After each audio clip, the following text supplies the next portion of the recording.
There's the bell, and round 7 is in the books. And if you don't like this, if you're a fight fan, you're not paying attention. Packed in the corner with Terry Armstrong. That is George Scrap Iron Johnson, former heavyweight contender, in there with him. Listen, you know what's happening to you? You're letting this guy take all the play away from you. You're letting him beat you to the punch, and you're standing there not fighting back. This guy ain't no better than you are. Get out there and work. Hey, man, you grabbing. Go ahead, defense. Those some punches, man. You ain't got nothing to lose now. Last round, shake hands. Okay.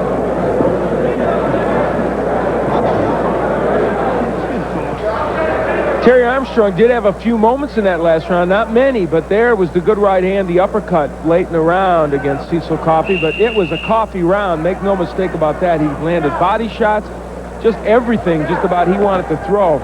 He is reborn as a fighter, Cecil Coffey, but I'll tell you what, it's not an easy rebirth tonight. You know, he almost resembled Scrap Iron Johnson in his approach in this fight. I mean, that's the way Scrap Iron fought.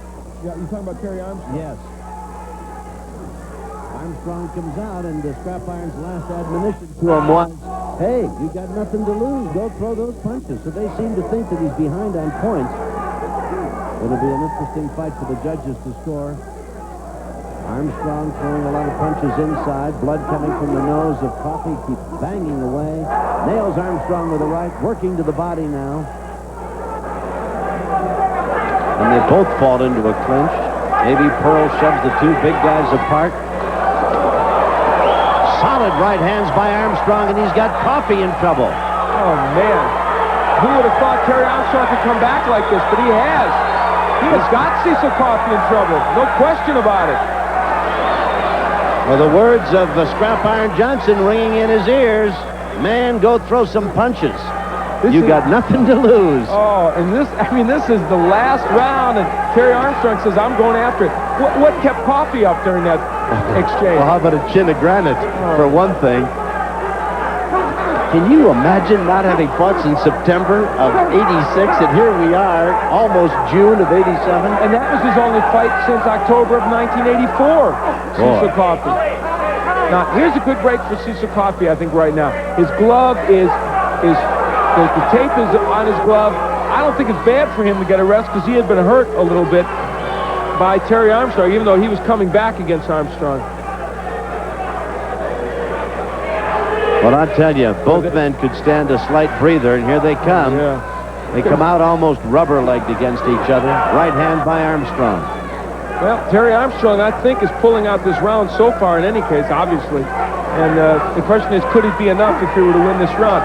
I have got Cecil Coffey ahead by 2 points going into this last round. Now, look at Coffey after 7.5 rounds on his toes, bouncing and jabbing and moving. Yeah, and throwing rights to the body. I don't know. I mean, really, amazing. people may think we're gilding big right by Armstrong. And a left.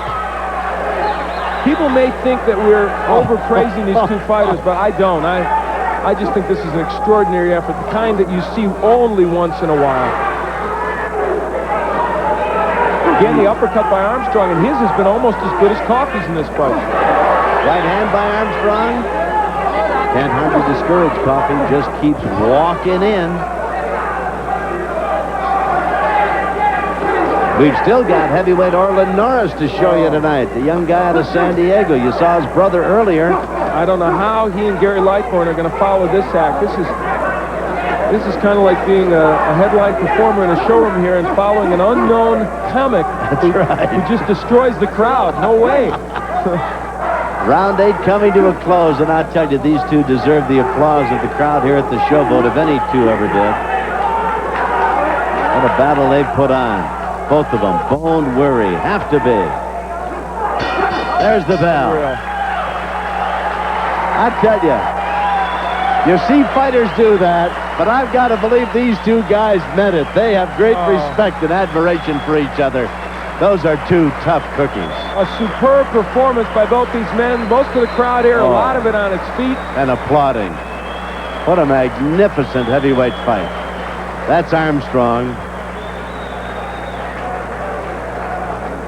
Boy. We're gonna wait for the decision.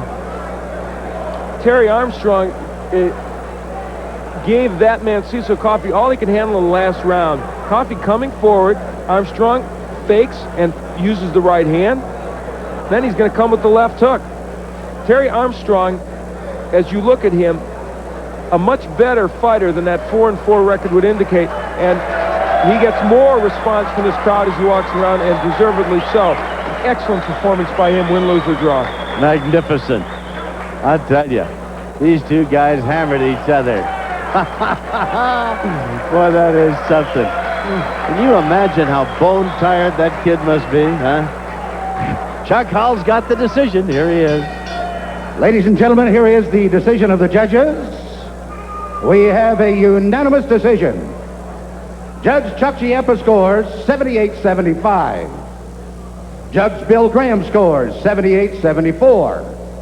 And Judge Dalby Shirley scores 78-74 for the winner by unanimous decision, Cecil Coffey. Well, I think it was a pretty big margin. I had him winning by 1 point, but no question, a superb effort by Cecil Coffey and his opponent, Terry Armstrong. Truly. Truly. All right, we'll be back to find out what Coffey thought about the whole thing. And more boxing coming up from the boat.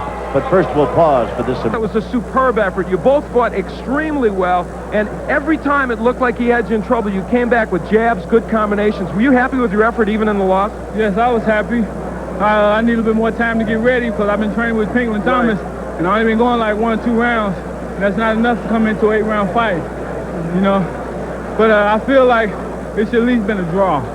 Well, I thought it was closer than they had it. I had him winning by 1 point, but it was a close fight, no question about that. Does this give you, even in a loss, confidence to know that you can fight with good heavyweights? Because this is the best he's ever fought. It's given me great confidence that I can fight with some of the best. You know, like I say, a little bit more time, hard work, and a proper training, which I don't have. I'm pretty sure I'll still be on my way moving up to the top. Well, if you fight as well as you did tonight, you will. Congratulations on a good effort, even in losing. Wish Kenny Snow and my son is watching home, my mother and all my friends, I'm sorry. Next time I'll come away with a victory. You got nothing to apologize for. Good effort. Okay, we're going to get Cecil Coffey over here. Cecil, can you step in here? When you came up here and you saw you were going to fight a guy who was 4-4 and a sparring partner, you might have thought it would have been a little easier. This was an outrageously good fight, and you fought very well. Well, I did. I've been off a long time. We didn't get quite the sparring that we needed for this fight, but for the first fight back in 2.5 years, I thought I'd done, a good job. But I'm going to go back to the gym, keep paying my dues, work harder, get better sparring, and the next time do a lot better. So he'll need to box Ray Mancini. That reach advantage should help him. Well, that's the conventional thinking, that he would need to use his jab and keep Mancini out on the end of his punches.